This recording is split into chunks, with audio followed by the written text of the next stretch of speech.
네, 증시대담입니다. 이번 주에도 중요한 이벤트 중에 하나가 마이크론의 실적 발표입니다. 최근에 좀 부진했었던 필라델피아 반도체 지수가 반등 국면에 나서곤 있지만 아직은 좀 이 탄력이 강화되고 있지는 않습니다. 엔비디아가 좀 역으로 하락을 하고 그 상황에서 이 브로드컴이 올라오긴 했습니다만 또 이제 전체적인 방향을 잡아볼 이슈가 내일 새벽이면 저희들이 또 마이크론 실적을 좀 자세히 들여다볼 텐데요. 미리 한번 챙겨보도록 하겠습니다.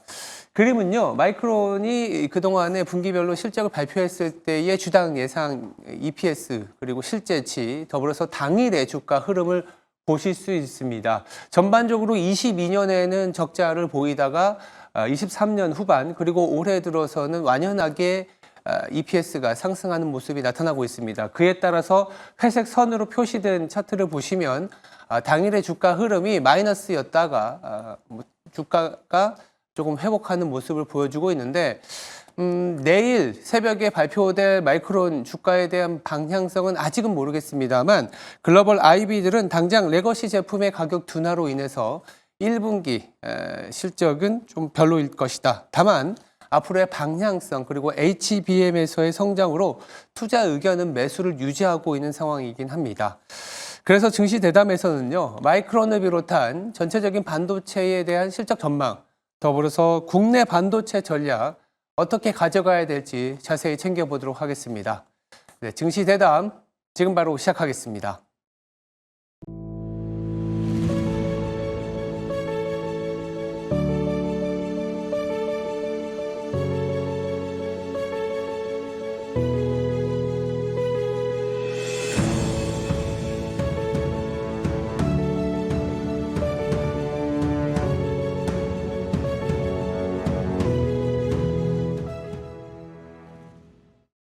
네, 증시대담 이어가겠습니다. 자리에 유니스토리 자산운용의 김장렬 투자전략본부장 나와 있습니다.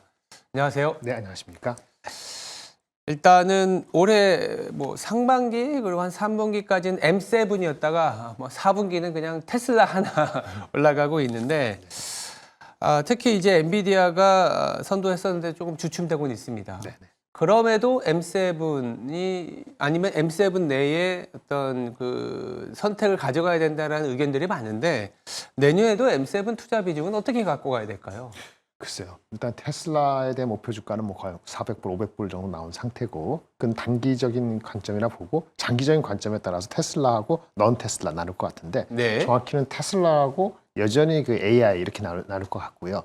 우리가 기존에 이제 M7에 포함되지 않은 브로드컴이 다크호스로 등장했습니다. 그래서 제가 만약에 테슬라 외로 만약에 후보를 말씀드린다면 브로드컴 새로운 거하고 구글 그다음에 애플 요 세 가지 중에서 한두 가지 정도를 중심으로 가져가는 게 맞을 것 같아요. 애플은 온 디바이스 AI에 대한 기대를 내년도 한 상반기까지는 꾸준히 가져갈 수는 있다고 보여지는데 네. 단기적으로 뭐 주가가 팍팍 튀기는 없고 중심을 가져간다는 측면이 있기 때문에 알파는 구글이나 브로드컴에서 나오지 않을까 그렇게 생각이 되고 있습니다. 알겠습니다. 하나하나 좀 뜯어보면 최근에 이제 브로드컴이 상당한 이제 강세를 보여주긴 했지만 이 레거시 제품에 대한 어떤 컨디션도 좀 챙겨봐야 될 것 같고 그것을 한번 챙겨볼 수 있는 게 내일이면 알게 될 마이크론 실적인 것 같습니다. 실적 자체에 대한 전망도 있지만 이 반도체주가 조금은 이제 순환적인 개념으로 올라갈 수 있는지가 중요할 것 같거든요. 네, 그럴 수 있죠. 내일 실적에 대한 거는 이런 게 있습니다. 실적 발표되기 전에 5일 정도 어떻게 움직임을 갖는가 보고 유추를 할 수 있거든요. 일단 지금 오늘까지 5일 정도 한 10% 올랐어요. 10%? 그렇죠. 10% 올랐죠. 실적하고 가이던스인데 실적은 부합하면은 크게 문제는 안 될 것 같고요. 네. 가이던스가 얘네 분기로 2분기죠. 12월, 1월, 2월에 대한 이 겨울을 지나가는 데 가이던스가 레거시에 대한 코멘트 그리고 HBM에 대한 커미트먼트 요거에 따라서 당일 이후에 더 올라갈 수 있는지 볼 수 있을 것 같아요. 근데 지금 가격이 108.6불인데요. 오늘 종가 기준으로. 네. 한 달 전 주가랑 크게 다르지 않습니다. 석 달 전 주가랑 크게 다르지 않습니다. 무슨 얘기냐? 지난 분기 실적 발표될 때랑 크게 다르지 않거든요. 그래서 실적이 웬만큼 나오면은 지금 가격은 아주 부담스러운 가격은 아니에요. 그리고 지금 레거시 말씀드렸는데 레거시에 대한 임팩트는 마이크론보다는 삼성전자 주가하고 하이닉스 주가 최근 2주 사이에 엄청 뭐랄까 이익의 전망이 낮아졌거든요. 네. 이익이 전망이 낮아졌는데 주가는 그래도 버티거나 그랬잖아요. 그래서 그거는 레거시 우려에 대해서 어느 정도 내성 비슷한 게 생기는 거 아닌가라는 생각을 가질 수는 있습니다. 그런 상태에서 어저께 나온 뉴스가 하나 있는데 CXMT가 지금 미국의 제재를 받고 있지 않는데요. 다른 법, 통상법에 의해서 불공정 거래 조사를 할 수도 있지 않을까라는 얘기가 슬쩍 나왔어요. 뭐 불공정 거래법을 한 거는 다른 법하고 좀 다릅니다. 우리 네. 지금 제재하는 거하고 시간이 다소 걸릴 수도 있지만 그런 가능성을 엿보는 것 때문에 약간 지금 이익 전망 내려간 거를 희석시키는 것 같아요. 근데 팩트는 삼성전자에 대한 이익의 전망이 하이닉스에 대한 이익의 전망이 4분기 숫자가 중요한 게 아니고 내년도 1분기, 2분기, 3분기 언제가 바닥이냐는 것이 모아지는 것이 중요할 것 같아요. 그래서 만약에 1분기 정도 바닥이고 2분기부터 회복이 될 수 있다는 가능성이 있는 상태에서 CXMT에 대한 또 다른 법으로서의 제재가 온다면은 지금 4분기, 1분기 실적에 대한 우려는 거의 반영이 됐다고 보거든요. 퀘스천은 2분기 이후를 지금 모른다는 그 퀘스천 때문에 지금 주가가 하이닉스 마이크론도 폭발적으로 올라가고 있지는 않은 것 같습니다. 그래서 결론적으로는 이제 통상법에 의한 제재 여부, 그다음에 삼성전자 하이닉스의 이익이 1분기가 바닥인지 여부에 대해서는 어떻게 보냐에 따라가고 점진적으로 좀 악재를 딛고 올라갈 수 있는지 여부가 판결이 될 것 같아서 내일 실적과 코멘트가 매우 중요하다고 말씀드릴 수 있겠습니다. 마이크론을 통해서 뭐 레거시 제품에 대한 방향성도 잡을 수 있지만 더불어서 창신 메모리죠. 이제 CXMT에 대한 통상법을 통한 불공정 거래 조사가 한국 업체들, 국내 반도체에는 약간의 어떤 반사이익을 기대할 수도 있지 않겠냐. 근데 아직은 좀 나와봐야 됩니다. 네, 시간이 좀 필요합니다. 하더라도. 이제 삼성전자, SK 하이닉스 얘기를 좀 가보면 최근에 삼성전자는 바닥을 잡는 건지는 모르겠습니다만 뭐 5만 원 초반 정도에서는 그렇습니다. 매수나 내지는 매도세가 뭐 약간은 둔화되는. 근데 어제 그제 보면 또 사실은 또 그렇게 탄력 있지는 않는 것 같아요. 네네. 그 이제 삼성전자 바닥권 네. 잡았나요? 바닥권 잡았다고 말씀드리기 좀 어려운 것 같습니다. 아직은? 예, 왜냐하면 우리가 그 디램만 가지고 얘기할 때 그러니까 레거시 제품, HBM 아닌 거랑 다 레거시잖아요. HBM 아니고 레거시가 70%가 넘습니다. 삼성전자가 한 75%될 거예요.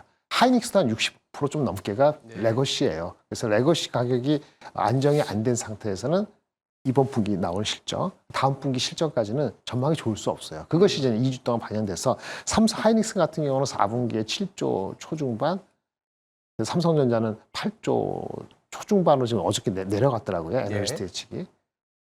근데 문제는 1분기가 어떻게 될지 모르는 거예요. 4분기가 더 나아도 1분기가 어떻게 될지 모르고 더 나아가면 2분기도 장담할 수 없다는 게 있기 때문에 근데 그 밸류에이션 상으로 보면은 삼성전자가 지금 0.9배에서 1배 가까이 지금 대충 0.9배로 왔거든요. 0.9배로 왔으니까 이게 밸류에이션은 이익이 언젠가 돌아온다는 게 됐을 때 PBR의 의미가 있는 거기 때문에 바닥권에서 놀 수 있다는 건 그 수급에서 있어서의 자사주 매입이라는 특수한 효과가 삼성전자가 있잖아요. 근데 그걸 제외하고 얘기하면은 바닥을 찾았다고 할 수는 없고요. 그게 역할을 한다고 보면 시간을 벌었기 때문에 다음 달까지 그런 사람들의 이 인식이 실적은 2분기보다 좋아져라는 게 있어야지 주가가 올라갈 것 같고 그거는 결국은 외국인이 들어와야 되는데 외국인은 그거 시그널이 안 보이면은 먼저 우선적으로 보도를 하지는 않을 것 같고요. 하이닉스하고 마이크론 가지고 트레이딩 업 앤 다운 이런 개념으로 그런 정도의 다크호스 기능 이 정도로 보시는 게 현실적이지 않을까 싶습니다. 알겠습니다. 그리고 최근에 뭐 한 일주일 사이에 놀라운 어떤 퍼포먼스를 보여준 게 브로드컴입니다. 또 브로드컴이 강세를 보일 때 엔비디아는 또 하락을 했고 AMD도 좀 안 좋은 것 같습니다. 네, 맞습니다. 그 의미를 좀 잘 해석해 봐야 될 것 같아요. 네, 브로드컴은 간단히 말씀드리면 브로드한 회사입니다. 브로드한 회사. 네, 그 브로드 잘 모르셨을 텐데 우리 사실은 세일즈포스나 오라클도 개인들은 사실은 몰랐죠. 네. 그런 개념인데 일반적으로 퀄컴하고 비슷한 휴대폰에 들어가는 그 AP 이런 네트워크 칩을 하는 겁니다. 네트워크 칩을 설계하는 회사야. 그러니까 RF 칩, 뭐 와이파이 칩 이렇게 얘기하잖아요. 잘 몰라도 그런 느낌 받는 거. 그게 퀄컴하고 경쟁하는 회사입니다. 근데 그게 얘네 매출의 20%다 20%밖에 안 돼요. 근데 주가가 그거 자주 유지됩니다. 왜? 애플 뭐 휴대폰 잘 팔리고 안 팔리고 그러면 그런 거 연관해서 했던 회사인데 생각보다 많고요. 이게 한 60% 이상은요. 다른 데서 나옵니다. 인프라 솔루션 소프트웨어 나옵니다. 다 그렇게 인수해서 한 회사거든요. 근데 이번에 발표된 거는 뭐냐? 그 아까 반도체 설계 중에서 AI용 칩이 GPU만 있잖아요. GPU는 범용이에요. 범용이 아니고 구글, 메타, 그다음에 아마존, 걔네들이 필요한 제품을 스스로 만들 수도 있는데 스스로의 설계 능력에 한계가 있다 보니까 브로드컴하고 같이 조인트하거나 얘한테 디자인을 맡기게 되거든요. 그 에이직 디자인, 커스텀한테 스페시픽한 로직 칩 제품, 그럼 이른바 커스텀용 AI 에이직 제품에 있어가지고 얘네가 강자예요. 마켓셔가 한 5, 60% 됩니다.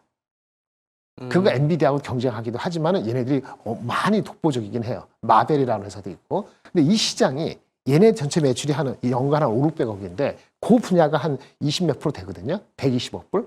그 이 120억 불이라는 매출을 갖고 있는 이 매출이 향후 갈 수 있는 매출할 수 있는 타겟업을 할 수 있는 그 시장이 무려 600억 불로 3년 내에 된다는 거예요.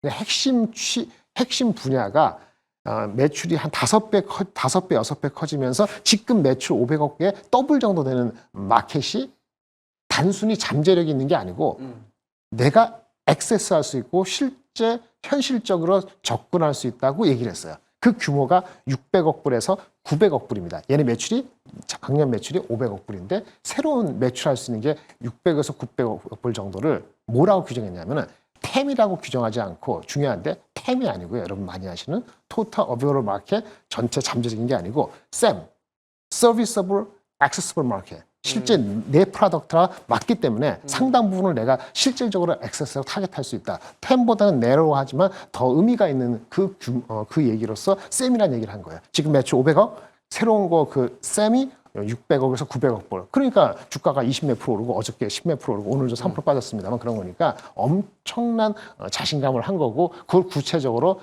혼자 당연히 셈이니까 구체적으로 얘기했겠죠. 구글이나 몇 개 그 세계 업체랑 이렇게 하고 또 애플하고도 하고 있다 하기 때문에 그 600억, 900억 불 숫자가 내려간다기보다는 경우에 따라 더 올라갈 수도 있는 거죠. 뭐 디스카운트 하겠습니다만 그렇게 따지면은 밸류에이션이 오늘 내려갔지만 여전히 30배가 3년 뒤에는 30배가 안 되고 20몇 배일 수 있어요. 그러니까 작년 실적만 가지면 45배, 50배 같지만은 실질적으로는 곧 20배 내려갈 수 있는 거고 이게 의미하는 거는 이 커스텀 에이직 칩에서 엔비디아도 준비를 하겠습니다만 자기가 하던 탄력이 있기 때문에 엔비디아의 마켓시어가 이 GPU나 AI에서 90몇 %인데 이것이 계속 도미넌트한 게 아니고 찔끔해서 뭐 80% 이하 내려가는 그 추동할 수 있는 강자가 숨어 있었구나라는 의미이기 때문에 상당히 의미가 있다고 보여줘서 어느 리포트가 그 애플리케이션 스피시픽 IC, 에이직 대장주의 위험이라는데 얘네 마켓시어가 50% 되는 게 갑자기 30% 될 수 있는 또 그런 게 나오기는 GPU보다는 더 어렵거든요.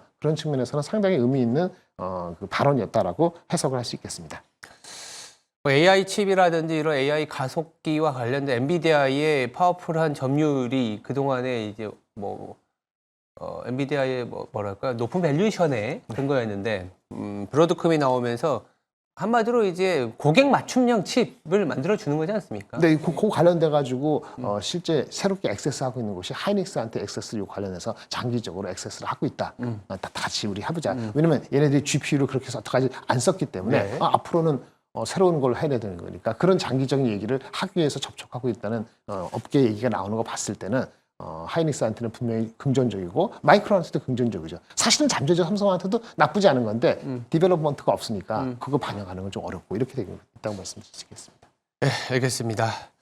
자, 이렇게 우리가 반도체 얘기를 많이 할 수밖에 없는 이유는 국내 시장에서의 외국인의 이탈은 사실은 이 반도체에 대한 실망 내지는 방향성이 아직 보이지 않고 저희들도 본부장님하고 얘기하고 있었지만 아직 4분기가 내지는 내년 1분기가 저점인지에 대한 실적 저점인지에 대한 불확실성이 있기 때문에 수채 내년 2분기가 저점이다 그러면 1분기부터는 좀 외국인들이 들어올 수 있다 이런 얘기들이 나올 수 있는데 외국인의 이탈이 좀처럼 정치와는 다르게 계속 빠져나가고 있거든요. 네네.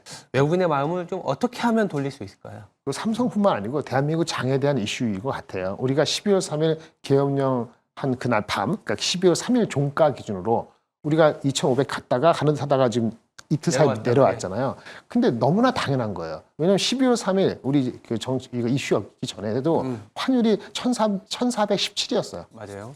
지금 1,440이잖아요. 그다음에 국채 수익률이 그 당시 4.18인가 4.22였어요. 오늘 약간 내려갔습니다만 4.3 얼마잖아요. 그러니까 두 가지 외국인이 바라보는 환율과 국채 수익률에서 절대 우리가 유리하지 않은 게 이 12월 3일 대비한 거죠. 그러니까 2,500이 벽인 거예요.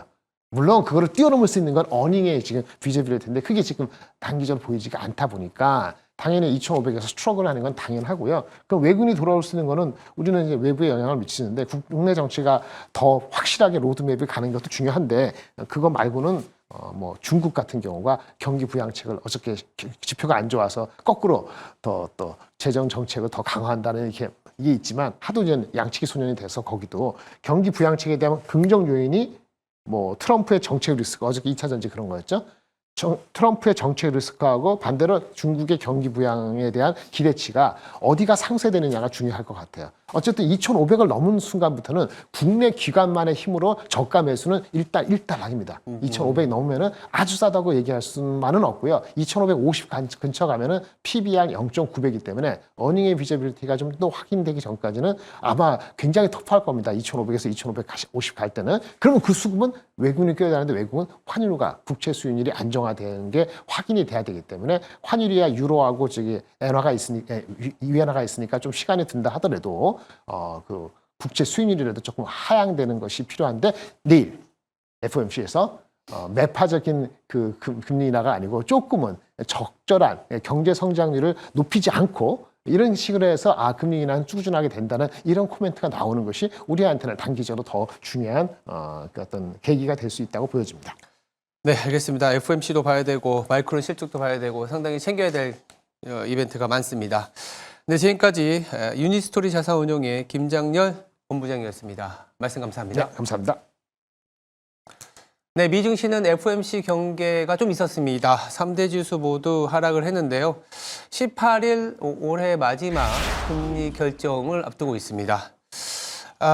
지표가 너무 좋았기 때문에 이런 소매 지표도 상당히 좋았습니다. 간밤에. 그러다 보니까 이 내년에 대한 금리 인하 폭이 조금은 둔화될 수 있다. 그러니까 내일 25bp 금리 인하는 눈에 보이게 95% 확률로 높은 상황이긴 합니다만 문제는 내년이죠. 내년에 연준이 뭐 4번도 아니고 3번 아니면 2번 정도로 내리는 걸로 그치는 거 아니냐. 이런 어떤 시각들이 부각이 되면서 간밤에 미증시는 3대 지수 모두 약세를 보였습니다.